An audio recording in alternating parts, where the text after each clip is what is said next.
HBCU Game Day. I'm Vaughn Wilson here in Tallahassee, Florida, and I am joined by the one, Stephen J. Gaither. And today we just need to sit down and give some FCS 101, HBCU 101. Welcome in, Stephen. How you doing today, man? I'm pretty good, Vaughn. How about yourself? Hey, I'm doing great. It's an exciting time for HBCU football. We got classics this weekend. We got the SWAC championship coming up, but there's a lot of confusion about the FCS bid that FAMU attained. And I guess it's our job, if we are HBCU Game Day and our job is to inform, it's our job to kind of clear the air here. So if you would, just give me your initial thoughts about all that we've seen on social media and the misconceptions that are going on. Yeah, well, I mean, it's one of those things. If you're in the game, as you say, consistently, watching HBCU sports, particularly the FCS level, the MEAC and the SWAC. The SWAC has given up their auto. The way the playoffs work, right, is there are automatic bids. FCS leagues are given the option to either take one or not. And the SWAC opted out of the auto bid back in the late 90s when they decided to go to the championship game. The MEAC kept theirs for a while longer, but eventually they gave up theirs as well so that we could have the birth of the Celebration Bowl. So, when FAMU takes the field on Saturday, they'll be the first SWAC team to participate in the FCS playoffs since, I believe, 1997 when Jackson State went in when they were the champions. At that point in time, it was a controversial decision on a lot of fronts. And now it's a little bit less so with the Celebration Bowl. But, as you say, a lot of people just aren't educated on how the FCS playoff system works individually and then how HBCUs interact with it. So that's why we're seeing a lot of confusion about how FAMU is going, even though Jackson State and Prairie View are still battling for the SWAC title. Yeah, it's very confusing to people. So we just figured we'd take this time to kind of dispel the myths because there's a lot of bad information out there, unfortunately. So Stephen and I spent most of the day researching so that we could bring the facts to you on our platform. Just a little information about the FCS division.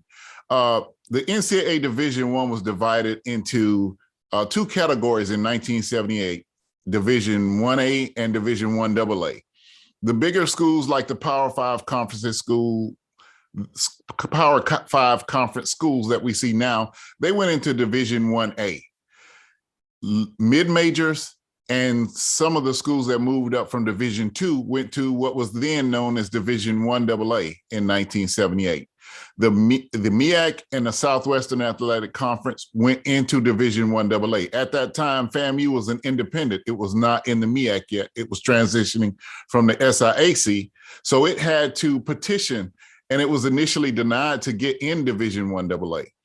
But FAMU President Walter Smith and Jake Gaither himself appeared at the NCAA. And, when Jake Gaither shows up with his reputation, it was granted admission into Division 1AA. FAMU was kind of a low blow, but hey, had to do what they had to do. When Jake Gaither shows up, with his reputation around, FAMU actually was one of the last school to get in Division 1AA in 1978.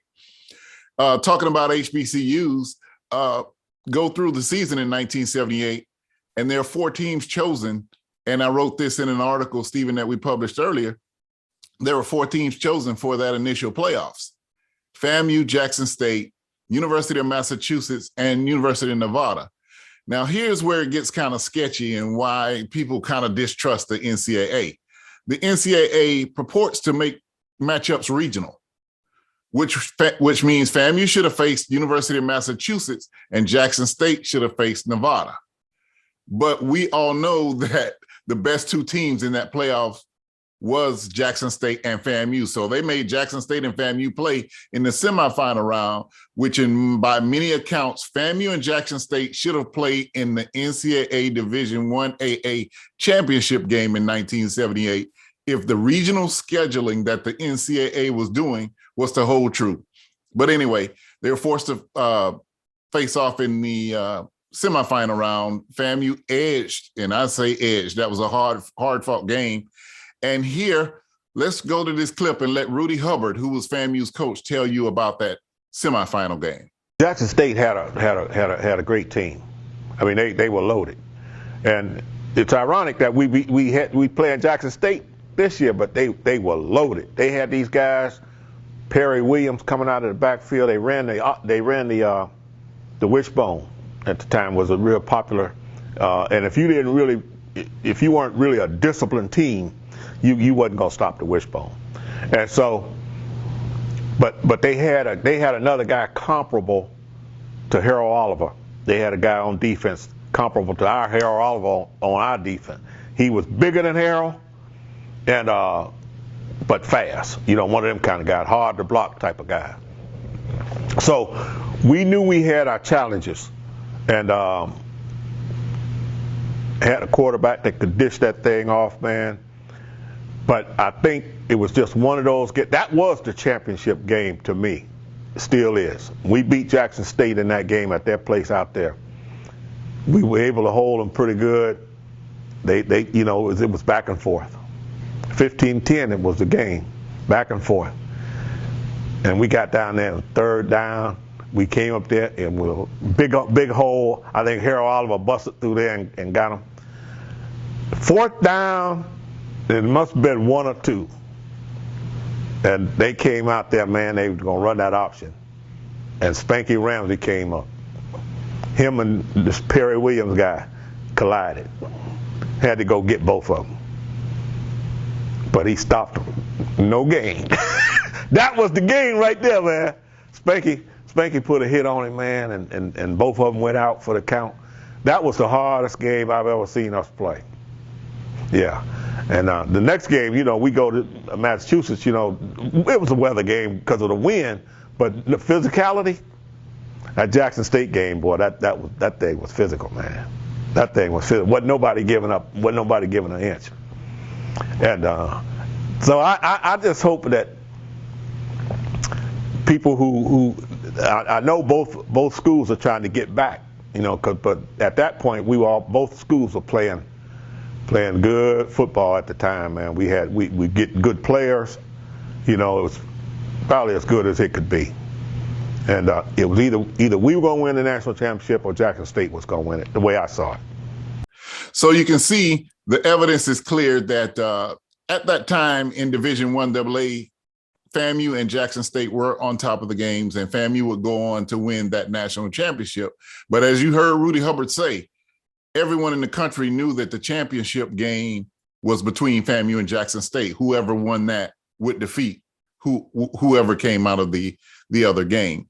So this year, FAMU's first year in the SWAC, and it lost to Jackson State 7-6 in a hard-fought battle in the Orange Blossom Classic.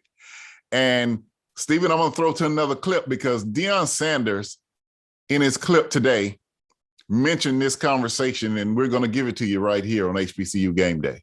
Hey, Coach Willie Simmons, let me tell you something, my brother. You know how much I love you. You know how much I appreciate you. But I'm so darn proud of you, and I am rooting for you. That's right. I'm rooting for the fam, you darn Rattlers. You best believe it. And hey, the coaching job this brother has done is phenomenal. It's so funny because when we shook hands at midfield, even before the game at the Orange Blossom Classic, you said the winner of this game probably gonna win it. And man, let me tell you something. I appreciate your relationship. I appreciate your friendship. I appreciate everything about you. I want you to go in there and do the doggone thing, represent that HBCU like we should. So Stephen, Deion Sanders has, revitalized the Jackson State team, and they are on a path. They will be in the SWAC championship and on a path to possibly win the Celebration Bowl and the Black National Championship.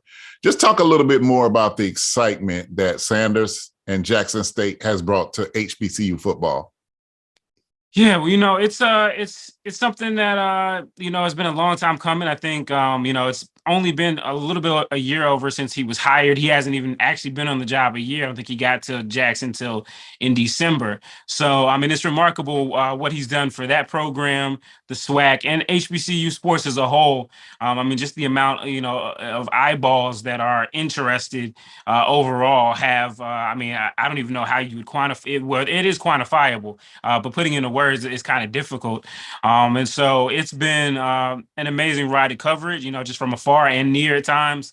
And so it's a monumental impact. And you go back to that game against FAMU, the Orange Blossom Classic, hard fought game. Both teams really wanted it really badly, and you come back to that conversation. It's funny. The day after that game, I think I put out a tweet. I said it's early.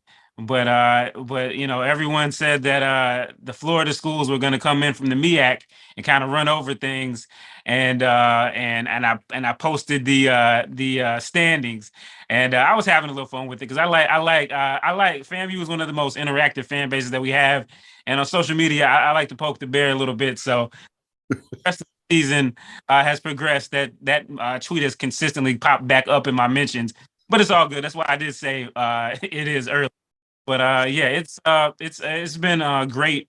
Just having. I think it's interesting if Deion Sanders doesn't come to Jackson State. Are we still talking about a playoff bid? Because I think there's that. Obviously, Jackson State, what they've done helped when you have the team that's 10-1, and then FAMU being right behind them. The run that they've had. Otherwise, maybe FAMU still gets into the SWAC championship game if they don't have Deion Sanders and they don't have the run that they have. So I think it's just really interesting the way things intersect, and I think for the SWAC to have both have it both ways is great. Part of the reason that they don't has been because of big games, like you say, classics. This week we got the Bayou Classic, as well as Alabama State as in the Turkey Day Classic, and so many of those games are so important and they're so revenue heavy that part of the reason that the SWAC felt like they could let go of the playoffs is because scheduling wise there was kind of conflicts. And then you also run into the revenue side of it as well. So there's been an ongoing debate about it. Maybe more so this year than ever. But obviously that's the way that things have worked out, and it's just worked out this year where we've got three teams that have been ranked in the top 25 within the SWAC. Two of them are going to play each other, and the third is going to get a chance to go to the playoffs and really show what they can do. Great. And I just want to take it back down to the elementary level of some things that Stephen just said. The MEAC doesn't have a playoff. They have this tiebreaker system, so they can go down probably 7 deep in the tiebreaker. So there isn't a game to determine the champion. The regular season matchups determine that champion. The SWAC has a championship game. So the SWAC has told the NCAA, in essence, because of the Bayou Classic, Turkey Day Classic, and the SWAC Championship, that our champion is not available for the NCAA playoffs. Therefore, the NCAA has not given them an automatic bid to the championship. Conferences like the Big Sky, Big South, their champions, their seasons are over in enough time to have their champion available. So there are 11 conferences that get automatic bids to the NCAA FCS playoffs. The other 13 are at-large bids. And in that, they look to see that a team is available on the first date of the playoffs. That's probably the first criteria. And the second criteria is what kind of season have they had? And probably third is marketability and how is the team playing right now? FAMU kind of showed some style points at the end of the Bethune-Cookman game, and I'm sure that third quarter may have swayed some votes because style points do matter. I told a lot of people that, hey, if FAMU wins by a field goal in overtime, they're not getting in the playoffs. You need style points. And I think they ended with those in the third quarter to say, hey, okay, yes, this team is available. They are ready, and they were invited in. On the MEAC side, it's actually easier for a team on the MEAC side to get an at-large bid because the champion is determined much earlier than the SWAC. So we saw in 2016 where North Carolina A&T got into the FCS play, if I'm correct, 2016 where North Carolina A&T got into the FCS playoffs. Bethune-Cookman did it about 3 years in the 2010s and around that with Brian Jenkins as head coach. So the confusion is abound, but it is quite a simple formula. The MEAC has does not have an automatic bid because their champion is not available on the date of the beginning of the FCS playoffs because of the Celebration Bowl. The same is true for the SWAC, but there are other factors like the Bayou Classic and the Turkey Day Classic and the SWAC Championship. So neither one of the schools has an automatic qualifier. The second place team in both of those conferences has a chance to get in the FCS playoffs if they've played well enough and if their record is good enough. So it's not, the Celebration Bowl yields about $1 million, to each school who participates. That's a big financial uplift to the budgets of whichever institutions are able to make it. Plus, there's some revenue sharing. So the football playing schools in those conferences actually get some windfall from that Celebration Bowl. What the FCS does is that conference, that championship actually does not get nearly the revenue as the Celebration Bowl. So when you're talking about athletic directors making a decision, they have to be fiscally responsible. So the Celebration Bowl is a good undertaking for these conferences. Make no mistake about it. The FCS is like icing on the cake if we're able to get another team in or two teams into the FCS playoffs. So that's where we are.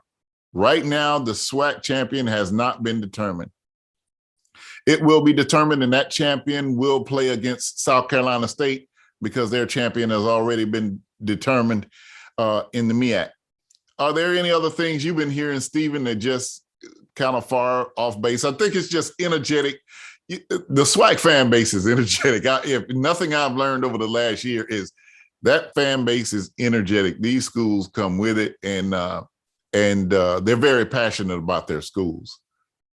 Yeah, I think it just comes down to, I think folks in the SWAC that follow the SWAC consistently, they get it. I think there are just a lot of new people, a lot of casual fans that have been brought on in the last year or so by, Deion Sanders, by other factors as well. And so they don't necessarily understand or really get how it works. FCS football in general, is more of a niche. It's different from the FBS. And when most people think of college football, they think of FBS schools. They don't really think about the FCS and lower than that. So it's not shocking that people don't understand it. And then, again, the Bayou Classic. Well, why can't you just move the Bayou Classic to another week? It just doesn't work like that. Obviously, the Bayou Classic is a great event, and it makes a lot of money down in New Orleans. I've been to it a couple times, and it's an amazing event. But part of what makes the Bayou Classic special is that it's during Thanksgiving. Folks have it built into their calendars. Folks are off. They can come. They can spend money. They can shop. They can, do other extracurricular activities. It's just a more, and to move it out of that would mess with that, which again, like you're talking about the FCS playoffs, is a major revenue generator for both of those two institutions, as well as, just grabbing a lot of attention every year. Same with the Turkey Day Classic. They've switched around opponents at points in time, but again, these are things that they can count on to make money. The FCS playoffs are, you hope you get in, and then if you get in, you're probably still going to lose some money, at least in the initial round. So, there's pros and cons. This conversation has been going on for over 20 years now, back to the late, great Roscoe Nance, when he opined about the SWAC giving up their bid back in the late 90s. And it'll continue to be going on probably long after both of us are gone with it as well, if the situation persists. It's just the nature of it. But I think it's very important for people to understand how it works. I think it's going to be very interesting as well. Celebration Bowl is a great game. And, I got in trouble a couple years ago when I told folks that it wasn't necessarily the Black College National Championship game, because you may have a situation that we have actually fallen ourselves in where it'll be interesting depending on who wins the SWAC championship and then who wins the Celebration Bowl, how FAMU does in the playoffs. It'll be interesting. There have been a lot of ways to determine the HBCU national champion and things like that. But I think for, obviously for us on our end, it's great. More games to cover, more content to put out for folks. And, really just excited about the possibilities and great to be able to have a team in the playoffs. And hopefully FAMU will go on the road, show what we know them to be a great team, a top 25 team, and keep the things going, keep that conversation going. And I'm loving to see the support from everyone. It seems like overwhelming. You've got your outliers who are just way off base, but for the most part, people are happy for the HBCU realm and happy for the SWAC that, hey, this is an expanded opportunity that we haven't had, in recent memory. So, and in just a little history about FAMU. FAMU used to have a game that would disqualify them from the NCAA playoffs because the Florida Classic used to be on Thanksgiving weekend, and it was doing phenomenal. But in about 1996, FAMU decided that it wanted the opportunity to play in the FCS playoffs, and they moved the Florida Classic to the week earlier, which it is currently. And that's when the biggest and most successful run, save for the Rudy Hubbard championship, Billy Joe was in the playoffs almost every year by either winning the MEAC or at-large berths because he had the reputation. And they made a couple of deep runs. I mean, in 98, I think they got through to the semifinal round. They were one mistake away from beating Youngstown State. That team, Billy Joe, has been the most consistent coach in the history of Black college football in the FCS playoffs. So it's a revisit to history. Something that has enlightened a lot of fans this year is this whole spectacle of, FAMU being selected. And I really just think it's just catapulting off of a successful spring in the SWAC where Quill Glass really showed himself to be an exceptional quarterback when he has good weapons and a good line. And even Deion Sanders, it keeps going back to Deion Sanders just because what he's done to elevate all of the HBCUs by his platform has brought a lot more fans into the HBCU realm. So you see that successful spring, Jackson State's successful season, FAMU digging itself out of a big 1-2 hole to come back to where they are now and impressing, along with, a weekly special on ESPN. That doesn't hurt at all either. That all plays into this big bowl of soup, which is the SWAC right now, which has excitement beyond measure at this point. Yeah, I mean, it's really fascinating. Like you said, this last year has been amazing. I know when we started talking about the playoffs a couple of weeks ago, I went back to something I wrote back in 2015 after the first year of the Celebration Bowl, when folks were upset because I think Bethune-Cookman and North Carolina Central, who were co-champs, didn't get into the playoffs. And I wrote that the MEAC shouldn't hold his breath for a FCS playoff spot anymore because they had given up their spot on the auto bid. And I felt like, they probably, it would be very tough for a team to get in, but I obviously didn't foresee the circumstances that we have now. I think there's also the playoffs has expanded a little bit as well. And so, I think it's a great time. I think, it's great that they got there. Hopefully now they can capitalize on it.